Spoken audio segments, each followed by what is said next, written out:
Ya, bismillahirrahmanirrahim. Assalamualaikum warahmatullahi wabarakatuh. Jadi di sini saya akan membahas mengenai modul pengendalian kualitas secara statistik. Tujuan dari praktikum ini adalah mengetahui dan mampu menerapkan teknik pengendalian kualitas secara statistik dengan menggunakan control charts. Kedua, mampu menganalisis kemampuan proses terhadap spesifikasi geometri yang diinginkan. Untuk alat ukur, di sini ada vernier caliper atau yang biasa kita sebut jangka sorong dengan ketelitian 0,02 mm.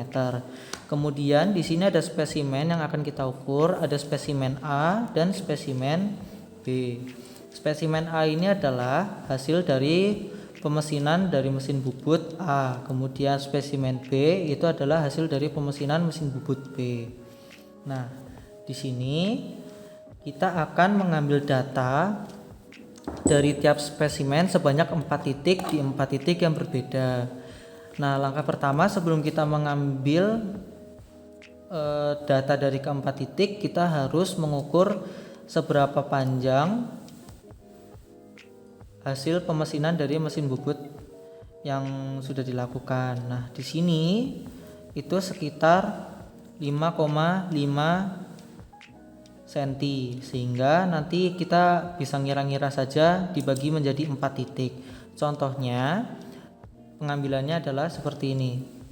Ini adalah titik 1. Nah, titik 1 kemudian kita bisa kunci. Nah, di sini kita dapati diameternya berapa. Kemudian kita ubah lagi di titik kedua.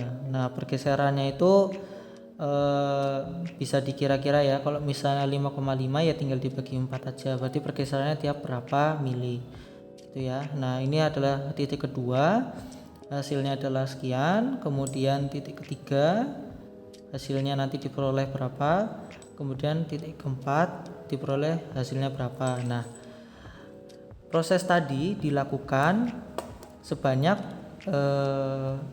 6 kali ya tiap hasil pemesinan bubut. Jadi contohnya ini adalah hasil pemesinan mesin bubut A ya.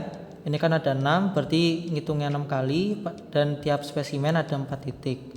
Kemudian yang mesin bubut B juga sama, ada 6 spesimen dan tiap spesimen ada 4 titik yang akan diukur. Gitu. Nah, di sini ada contoh dari hasil yang sudah saya hitung dari setiap spesimen.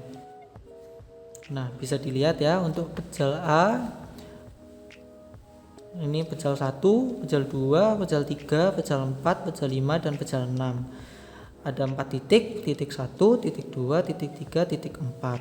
Jadi nanti dibuat tabelnya seperti ini ya. Nah, kemudian untuk data pengukuran pejal B juga sama seperti itu. Lanjut, kita akan membahas mengenai rumus untuk menghitung data tersebut. Setelah dilakukan pengambilan data, dilanjut ke perhitungan CP dan CPK, yang artinya adalah nilai kualitas atau indeks dari kedua mesin bubut yang sudah diujikan. Berikut adalah tabel dari contoh pengukuran yang sudah dilakukan, yaitu 6 benda uji dengan 4 titik pengukuran yang berbeda. X bar adalah rata-rata dari keempat pengujian pada satu benda uji, sedangkan X bar kuadrat adalah nilai X bar yang dikuadratkan. Adapun di bawah ini jumlah dari X bar dan X bar kuadrat. SL adalah nilai atau data yang paling sering muncul.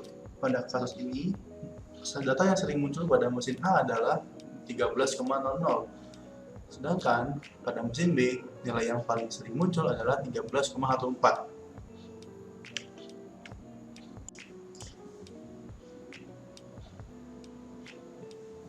Standar deviasi atau S diperlukan untuk menghitung CP dan CPK dengan rumus akar dari jumlah X bar kuadrat dikurangi X bar dikuadratkan per N dibagi dengan N-1. Sehingga didapatkan nilai S-nya sendiri adalah pada mesin A 0,51 dan pada mesin B 0,45. Masuk ke grafik control chart. Yang dibutuhkan adalah UPCL dan LPCL. UPCL sendiri adalah Upper Process Capability Limit atau batas kemampuan proses atas. Dan LPCL adalah Lower Process Capability Limit atau batas kemampuan proses bawah. Dengan menggunakan rumus X double bar dan S atau standar deviasi tadi, kita dapat mencari UPCL dan LPCL. X double bar adalah rata-rata dari X bar dengan rumus X bar dibagi dengan N atau jumlah benda uji. Dapat dihitung jumlah dari UPCL dan LPCL sebagai berikut. Dan pada grafik ini yang diplotkan adalah nilai X bar dari masing-masing benda uji, yaitu benda uji 1 untuk mesin A dan seterusnya, dan benda uji 1 pada mesin B dan seterusnya. Masuk ke analisa kemampuan proses atau mencari CP. WSL adalah batas atas, sedangkan LSL adalah batas bawah, yang masing-masing dicari dengan menghitung SL dari data yang sudah didapat, dijumlahi dan dikurang PCL atau toleransi atau ketelitian alat ukur. Pada kasus ini kita menggunakan jangka sorong dengan ketelitian 0,02 mm. Setelah mendapatkan WSL dan LSL, maka dapat mencari nilai CP, yaitu WSL dikurangi LSL dibagi 12 dikali S. Setelah dimasukkan nilainya, didapatkan CP dari mesin A adalah 0,006 dan CP dari mesin B adalah 0,007.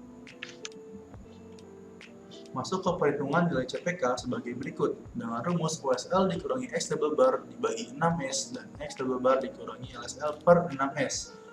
Setelah ditemukan nilai dari CPK, kemudian diambil nilai terbesar dari kedua perhitungan. Pada kasus ini 0,75 pada mesin A dan 0,14 pada mesin B. Dengan ketentuan sebagai berikut. CPK lebih dari 1 berarti mesin cukup mampu. CPK sama dengan 1 berarti mesin terpusat atau sesuai dengan spesifikasinya.